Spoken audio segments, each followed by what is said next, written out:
Welcome to Season 5 of Schoolutions Teaching Strategies. If you've ever wondered why some teachers just seem to have that magic touch with students, while others struggle despite years of experience, today's conversation will completely shift how you think about teaching expertise. I'm talking with Professor John Hattie, whose research analyzing over 2,500 studies with 200 million students revealed something counterintuitive.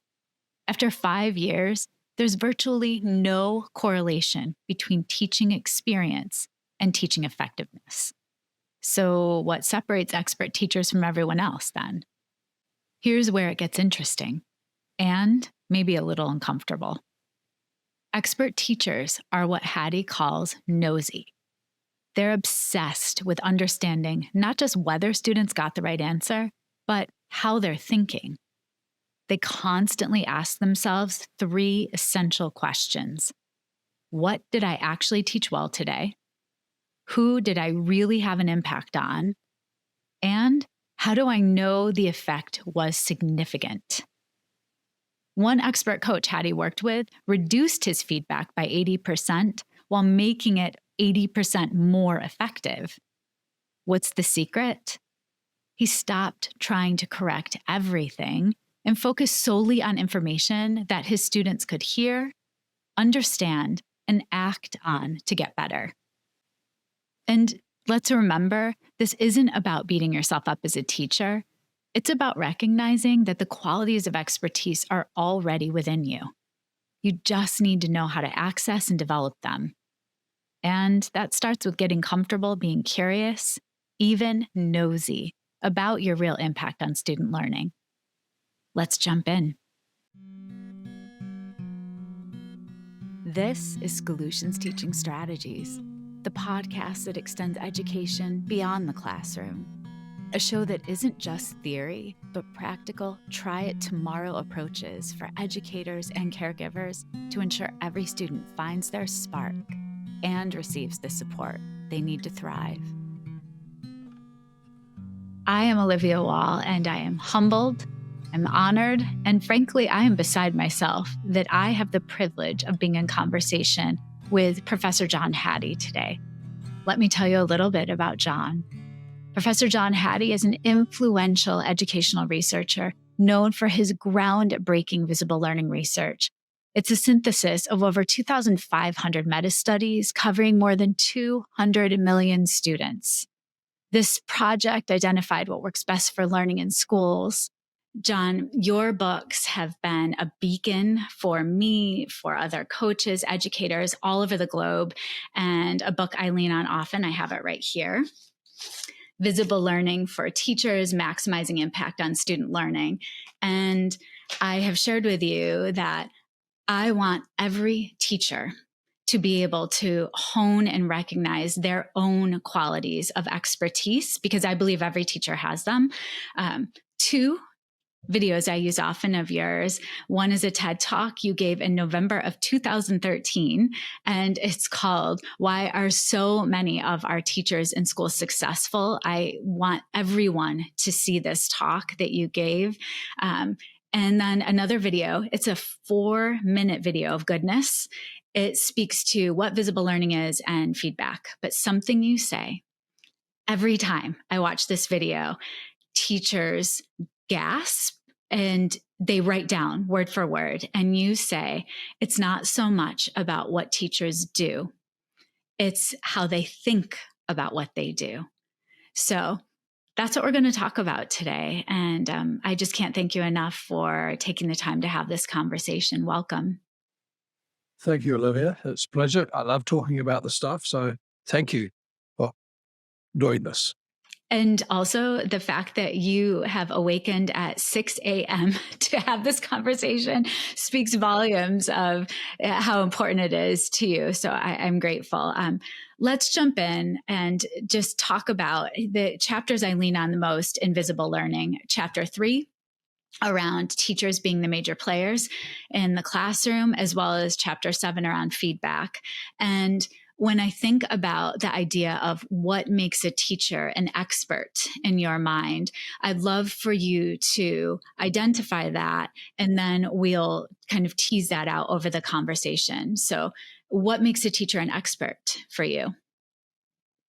Well, that quote about it's less what teachers do, it's more about how they think they do, underlies what I think is expertise. It's very easy to take the first run at the work and say, hey, if you do these particular things, like give lots of feedback, success criteria, they are probabilities. If you do those high impact strategies, you have a higher probability of influencing students. What matters is your implementation. What Yes. matters are those moment by moment decisions you make to do this rather than that.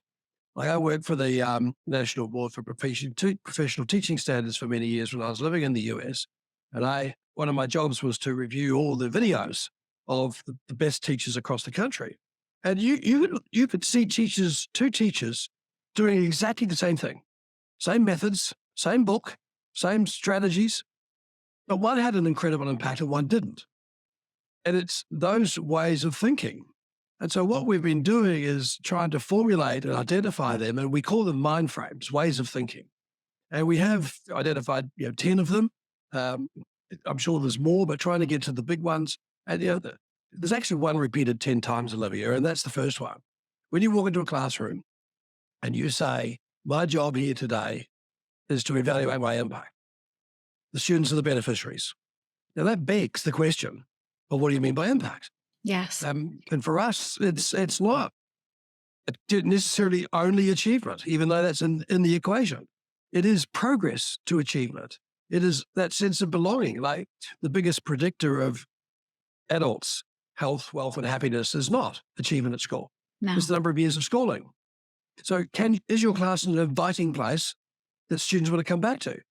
And I have this sort of crazy idea that if I was the superintendent, I'd lower the school leaving age to 10 because suddenly schools would find ways to make it inviting for kids to come back to. It's got some perverse side effects, so I wouldn't do that. But my point is, do we have that sense of belonging? Do we teach kids the strategies to learn and at the right time? Yeah. And do we teach respect for self and others? Do we teach them the skills of working alone and working in groups? That's what I mean by impact.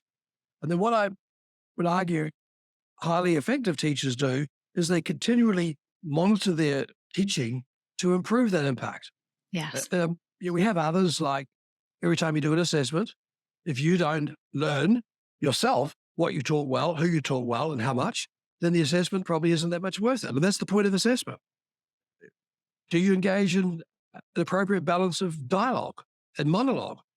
We have an app that we've been using over the years, so we know to the decimal point across 20,000 teachers that teachers talk 89% of the time. Yes. That's not dialogue. No, it's not. The notion of feedback, and I know we're going to come back to, are we as teachers able to work collectively with our colleagues about our impact? And so I could go on and look at those 10, but what we've been doing over the last few years was, Olivia, we created a bit of a monster here that we have 10 mind frames for teachers, for school leaders, for assessment, for students, for parents, and so on. And so we said, what's the core underlying those mind frames? And we've come to this notion called evaluative thinking. And I like the term because it emphasizes what we value. Yes. It also emphasizes a way of thinking. It's not evaluation as an action that we do at the end. Nothing wrong with that. It's the value statements, the value demands that we make during the session. And my wife, who's a professor of evaluation, who's writing a book on this, keeps telling me I make it too hard. And so one day I said to her, well, make it easy. Tell me in a sentence, what's evaluative thinking? And she said, evaluative thinking is when teachers are nosy. Olivia, I want to know what you're thinking right now. I want to know what's going on. I want to understand how you made that mistake. I want to understand how you got that right. And I'm going to have to do that. I'm going to have to be nice to you. I'm going to have to build up trust with you. I'm going to have to be clear with you. I'm going to have to challenge you and do it in a way that's acceptable. I'm going to have to find ways to tell you that you've made mistakes without seeing that as an embarrassment. And so I'm going to get really, really nosy and know a lot about you to be an effective teacher. So those are the attributes of how we think. Of course, what we do is important. Of course, what we teach is important. But the attributes of expertise is related to how we think. And with all of that said, I think another way of looking at being nosy is around curiosity.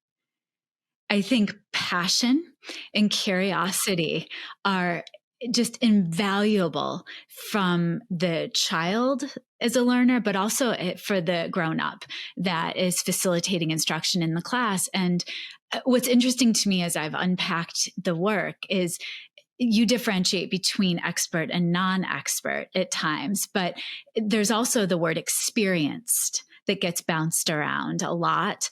And I, in my heart of hearts, do not believe that a teacher has to have years of experience with content understanding to be impactful. I think if they are curious, if they're nosy, and if they are learning alongside their children, they will have a profound impact if they're reflective as well. So it's just fascinating to me. Let me come back to reflective, because I'm not sure I agree with that one, but come back to the other statements you're making. Like, yes, the correlation between expertise and experience after 5 years is close to zero.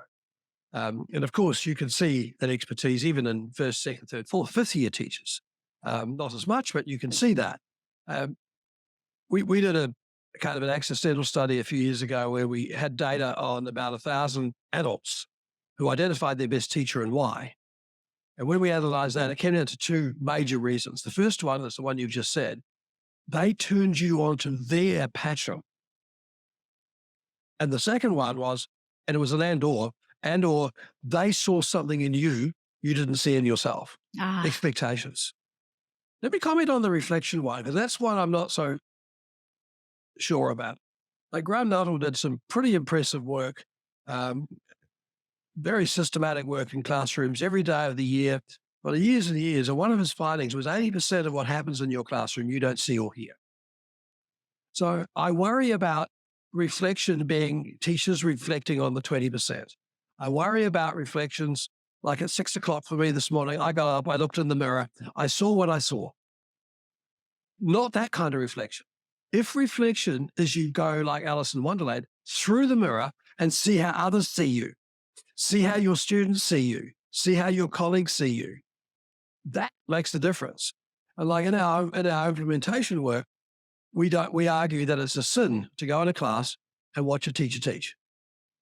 But we spend a lot of time in the classroom helping you see that other 80%, your impact on your students.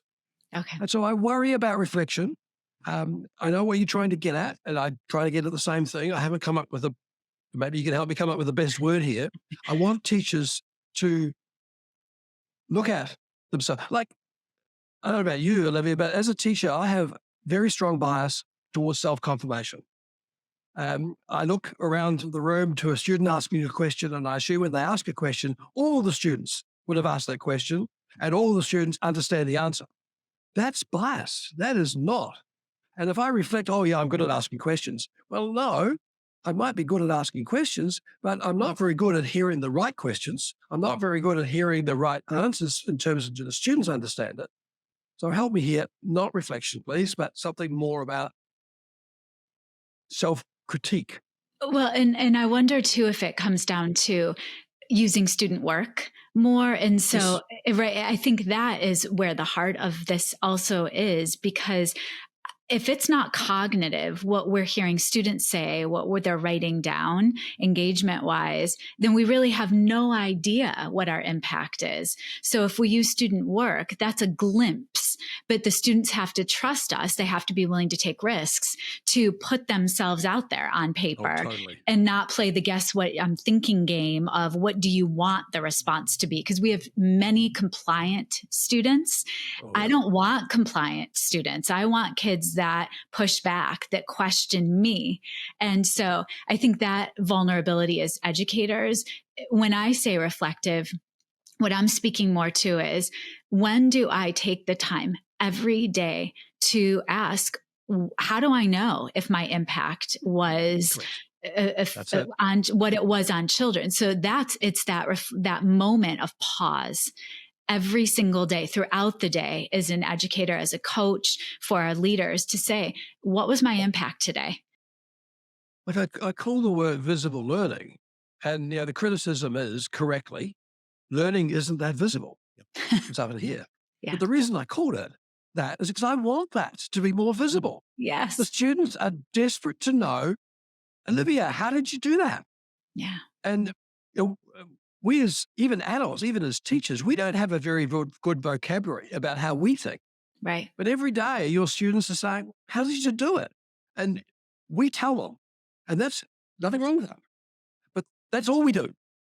Sometimes we have to listen Yeah. and hear how they are going about that processing, which is, as you say, it's through their work. It's through how they think. It's through how they make errors. It's through many of the attributes. And you talk about compliance, and unlike you, I do want some compliance, but not too much. And I'm at this, and I'm at the stage now of my life where I'm in luxury. I have 7 grandchildren. 4 of them have just started school in the last couple of years, and it's frightening to see how much compliance there is. And they want to be compliant at that age, Yeah. but it's terrifying to see them go from that 4-year-old curious, why is it like this, granddad? Why is it like that? Let's try this. No fear of mistakes. It's kind of part of the enjoyment. I was going to say within 6 months, with one of my granddaughters on the very first day, Hmm. um, she went totally. It's quelled. Before she went to school, she knew her alphabet, she could spell her name, she knew her numbers up to 100. She was very proud of all this. Coming home from school on day one, she said, I can't do any of that. Because she saw someone in the class who was better, and it was all over. The teacher told them all the time about what they didn't know, what they were going to do. And she, a very compliant little 5-year-old, and it was terrifying to Yeah. watch that immediate. Now, that's going overboard. And so, like you, there's a moment when they need to be compliant. There's a moment where they need to be, as you said, they need to push back. They need to ask the why questions. They need that curiosity, because that's the essence of why they want to come, why they want to learn. One of my very brilliant colleagues in the States, Antonia Cameron, has created a series called Joyful Learner. It would bring you such joy, and especially for your grandchildren. And what they're different routines that actually can be utilized across all content areas, across all ages, but they're routines based in mindfulness and joy, pure joy. And it's risk taking, it's looking at different self regulation, it's watching, it's interacting with each other, sometimes through drawing when you actually cannot talk. But it's that idea of taking risks. And what we find is the younger the child, the more willing they are to jump in and play with these different tasks and ideas.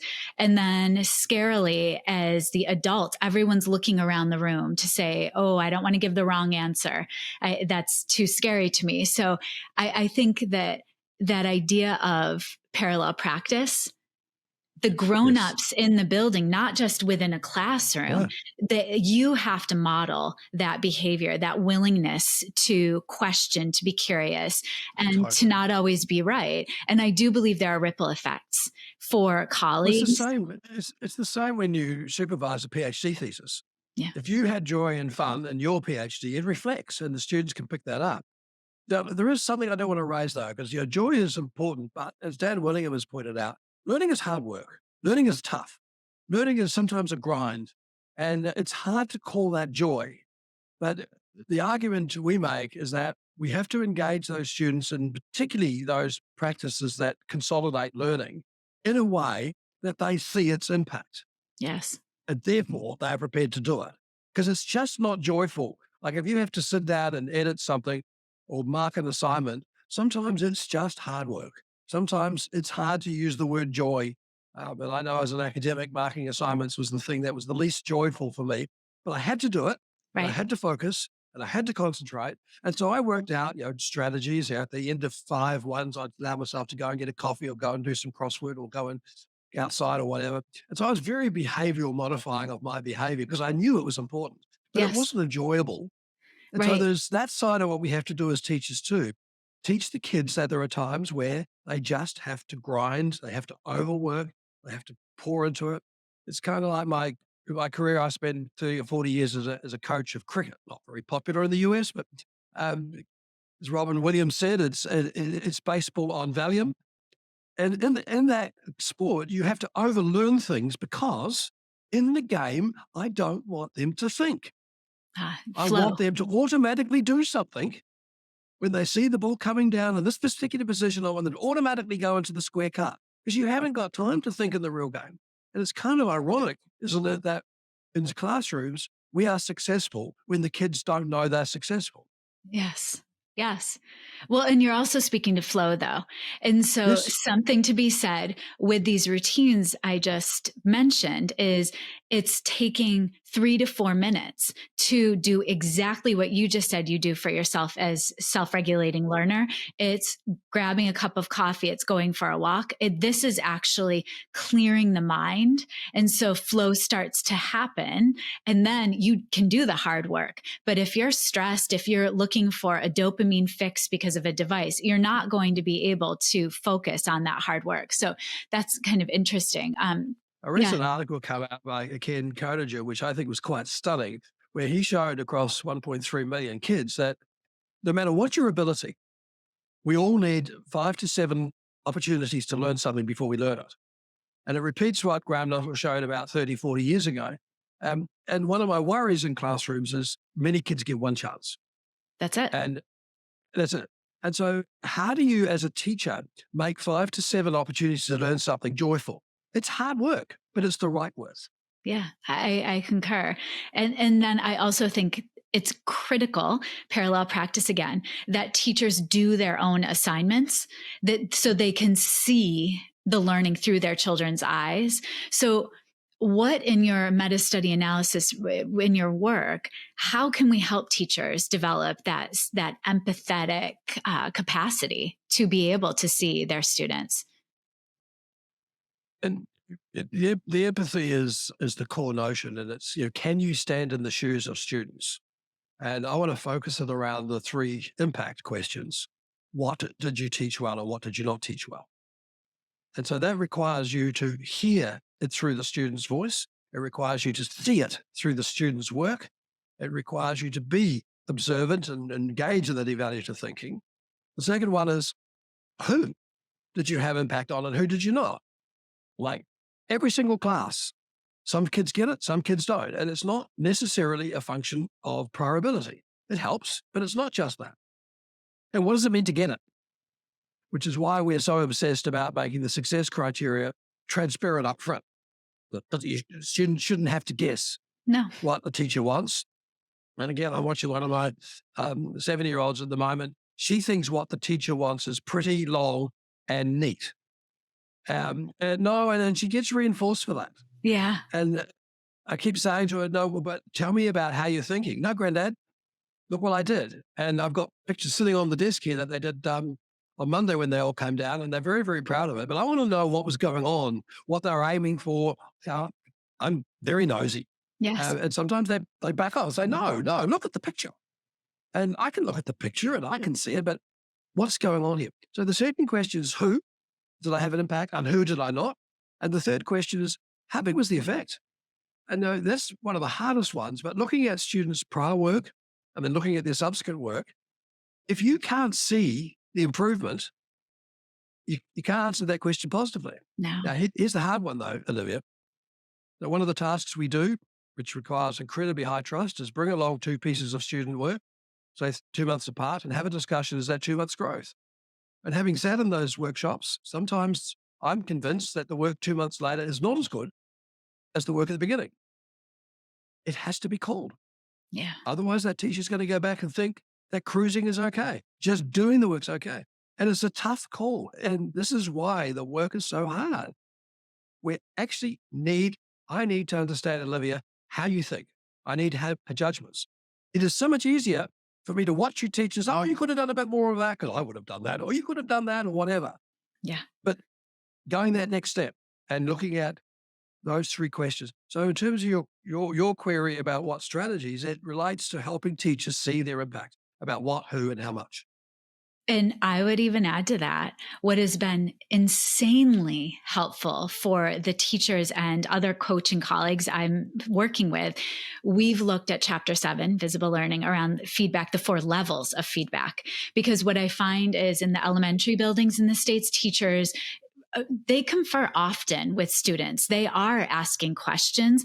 What I, though, find in middle and high school, teachers are not conferring as often with students.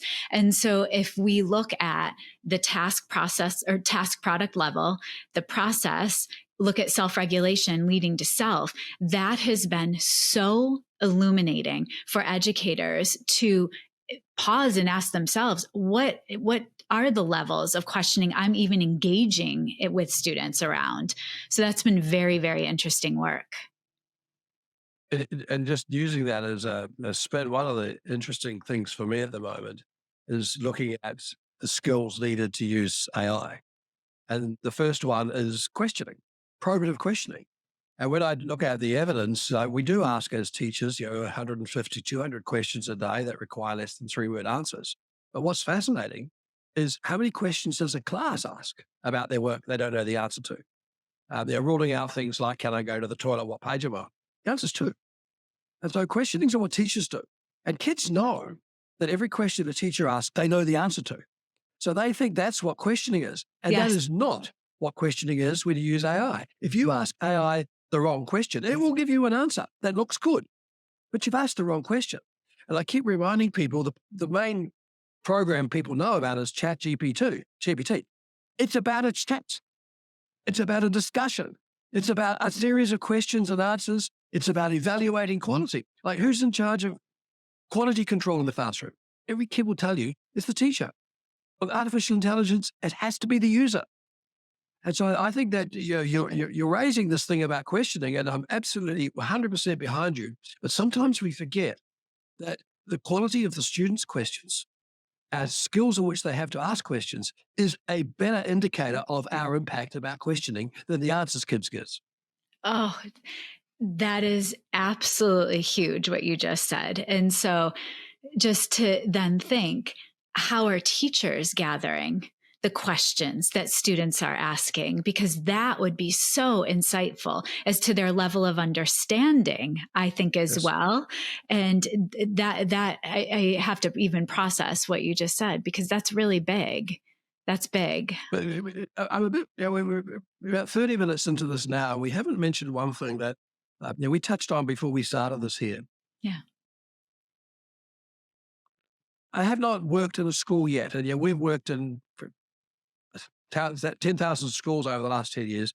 I've not seen a school yet where these teachers are not ever present. What we're talking about is common. It is in our schools now. And what keeps me going is I see this excellence in every school. The problem in education is that the variability within the school about expertise is the problem. And this is where leadership becomes pretty critical, to have these discussions, because it's so much easier to ignore them and just say it's about what we do, it's about the resources. And hey, it's the students. If you only send me the right students, et cetera, et cetera. But I keep going in this game simply because I see excellence. I know you see excellence in the I do. business. And one of the things that we do is to come back to your question about how to do this is, do we have the courage to reliably identify these teachers with these attributes and make their voice dominant, privilege their voice, privilege their thinking, Yes. both in the staff room and in the classroom? And I would argue, Olivia, that the biggest problem in education is the lack of courage. I would agree with you. And I also think teachers right now, especially in the States, do not feel seen or heard or Correct. valued. And what they are being measured by, when we say Correct. success, it is not what teachers value as success. And so if, in my mind, if we can identify and use the dimensions of expertise that you've outlined, I want everyone to have access to that, because they already have it within them. And so it's right. But let me query on one thing. Yes. You're right. We are very good at bashing up teachers. Every problem in the United States, schools will fix it. Teachers will fix it. And every problem, they created it. But here's my problem. Of any profession, I think teachers are the best at denying their expertise. And it comes from their kindness. Look, the kid did the work. The parents gave the support. Principal gave me the right kids. And so one of the hard things I want school leaders to do is to get teachers to acknowledge that when you have success, they caused it. Now, I could have gone the opposite and said, when they have failure, they caused it. We're good at that. Mhm. But I want win success. Like the example I use is in 1900, what percentage of the world was literate and numerate?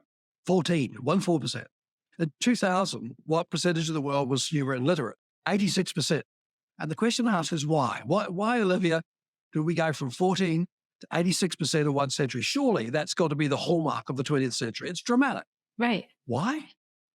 Because of a teacher. When I ask audiences that, they usually, it's the curriculum, it was the spread of knowledge, it was the internet, it was the textbooks. And getting teachers to acknowledge this, and this is where often we start at our work. If you're not prepared to acknowledge excellence in you are the cause of success, what about the cause of failure? It's you too. And that's where those nosy teachers are good. They want to know, Olivia, what you did wrong so they can fix it. Yeah, it's also reminding me too of the whole lens of coaching and looking at your effect sizes alongside Jim Knight's playbook work. And we've been trying where I am in New York State to have a regional coaching initiative. So we're creating one mega playbook that we're all evolving and adding to and looking at research. And something that was fascinating around feedback particularly is that teachers really struggle with collecting feedback, with giving timely feedback, especially I would again say at middle and high school, because they have so many students, different sections of students. So I did want to ask you, because this is a question that coaches and teachers thought, oh my gosh, you get to speak with John Hattie around just how should feedback, timing, focus, and delivery alter or be adjusted based on the students themselves?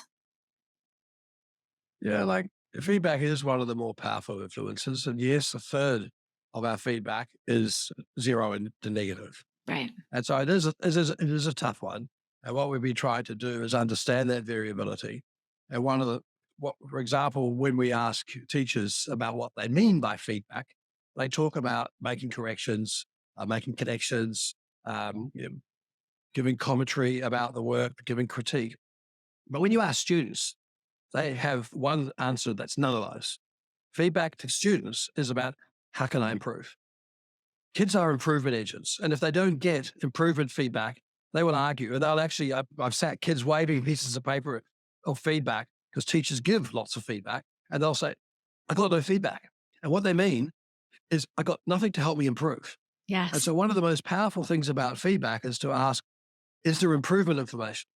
We did a study with university students where we took about 3,000 assignments. The students got it in, they got a mark, they got feedback, and we controlled that feedback. Then they resubmitted.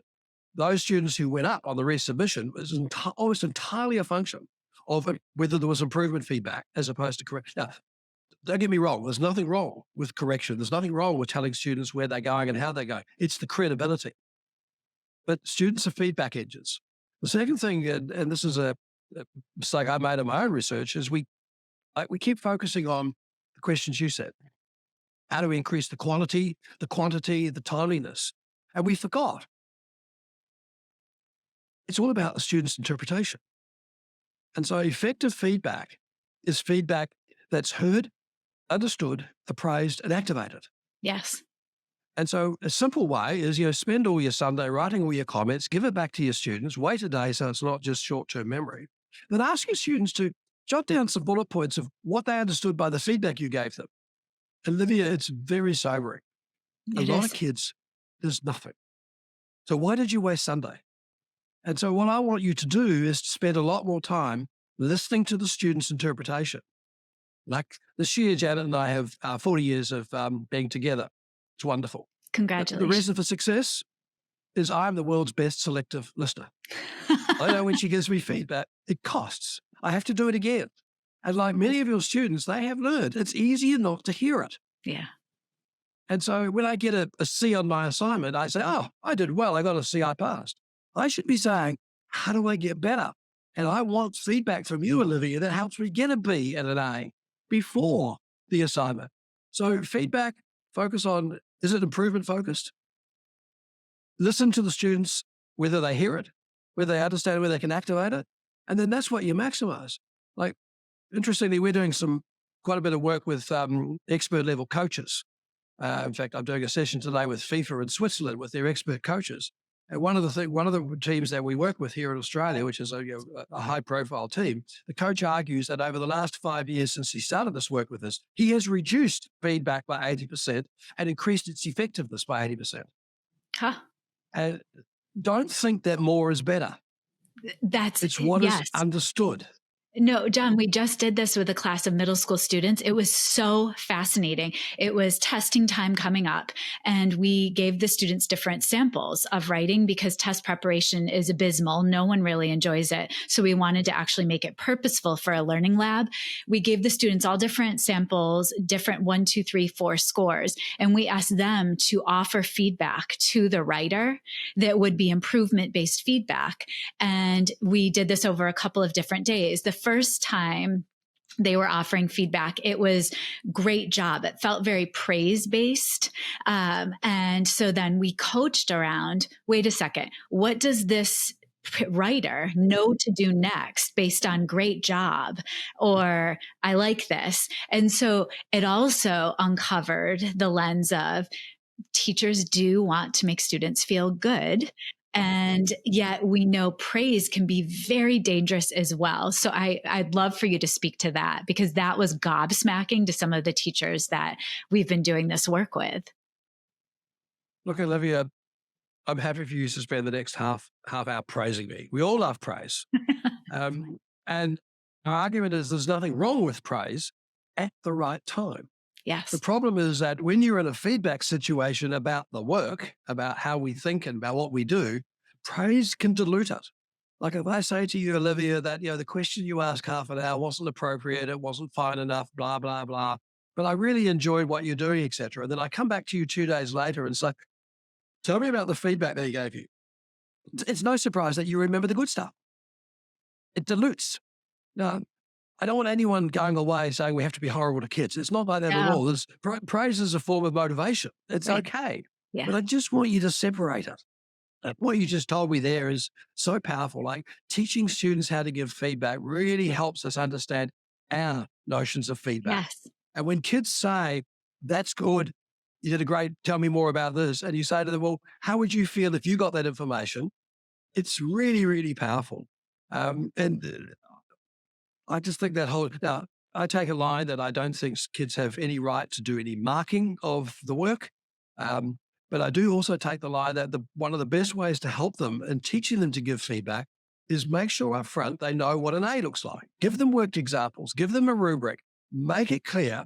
And if that helps them in their marking, why aren't we doing that for their own work? Yes. Why aren't we telling them right up front that at the moment you're working at the C level, let me show you what a B looks like, let me show you what an A looks like. It shouldn't be a secret. No, it shouldn't. It shouldn't. And it should also be accessible for students that are already hitting the A to know what's coming next.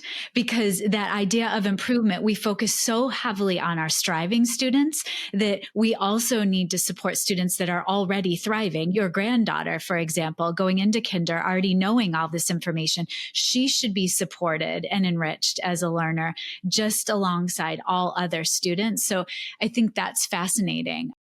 I have a colleague here in Melbourne who created scenarios and went around many, many schools and asked teachers to react. And the scenarios only differed in terms of what you said, were they above average or below average? And what he found is that teachers have an incredible number of strategies for kids below average. Yes. Above average, just do more. And I've argued here in Australia that we're not as good with kids above average as we are with kids below average. And so I do worry that. And your example of someone getting an A or 100%, that tells me as a teacher the work was too easy. Now, Yes. there's nothing wrong with getting 100%, but you're right. I'm happy you got that now because you've mastered it. You're in the 80 to 100% zone, which is mastery. Now we're going to do this, which is more complex and more difficult. And you watch the kid's face. More? Harder?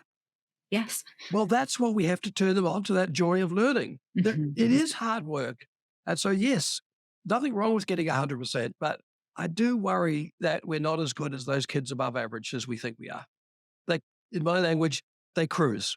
They cruise, and it comes to a point in time where the work does get hard. It may not Yes. be in middle or high school. It may be at university. And then what happens? Because when the work gets hard, those students don't know what to do. So it's that grit and the risk taking, or Yes. the celebrating mistakes, I think, as a culture of learners that can help with that. Well, take gifted kids. Why is it that the majority of gifted kids do not become gifted adults? Less than 2% of child Mm. prodigies go on to be gifted adults. Because my argument is in their teen years, where they're forced to do work outside their area of expertise, they have none of those skills. They're embarrassed. Their parents won't let them get anything less than an A. They just want to focus on their narrow sense of expertise. And that's okay. But they do fall over because they don't have that ability to fail. They don't have that ability to make errors. They don't have the ability to get up off the ground. In areas outside their expertise. And I think that's a sad tragedy. Yeah, I would agree. And so to wrap this conversation, I want to go back to something that you said, and I know you believe, and I believe as well. I think these qualities, this idea of expertise, is within all educators. And if I can give any call to action, moving forward in education in general, I love the idea of leaders of buildings celebrating teacher expertise and naming for teachers these qualities that they see in addition to success that they're seeing within children. And teachers deflect way too often to say, no, it's the students. And we need to hold that and acknowledge it, because teaching is very, very hard, complex work. And that's why teachers are brilliant humans in this world. So thank you for uplifting the work of teachers. That's why I'm grateful for you. Thank you, Olivia. This is hard work, but fun work.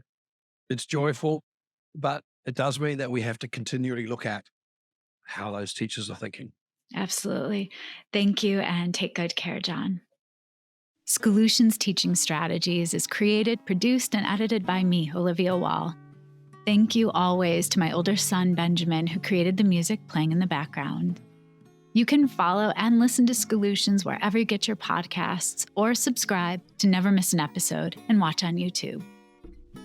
Thank you to my guest, John Hattie, for sharing how we can access and develop the expertise that is already within us. Now, I'd love to hear from you. Send me an email at schoolutionspodcast@gmail.com. Let me know what your plan is to start implementing the Nosy teacher approach this week. Choose one lesson and ask 3 students afterward to explain back to you what they understood from your feedback. Then ask yourself Hattie's 3 impact questions. What did you teach well? Who did you impact? How do you know? The answers might surprise you and transform how you teach. Tune in every Monday for the best research-backed coaching and teaching strategies you can apply right away to better the lives of the children in your care. And stay tuned for my bonus episodes every Friday, where I'll reflect and share connections to what I learned from the guest that week. See you then.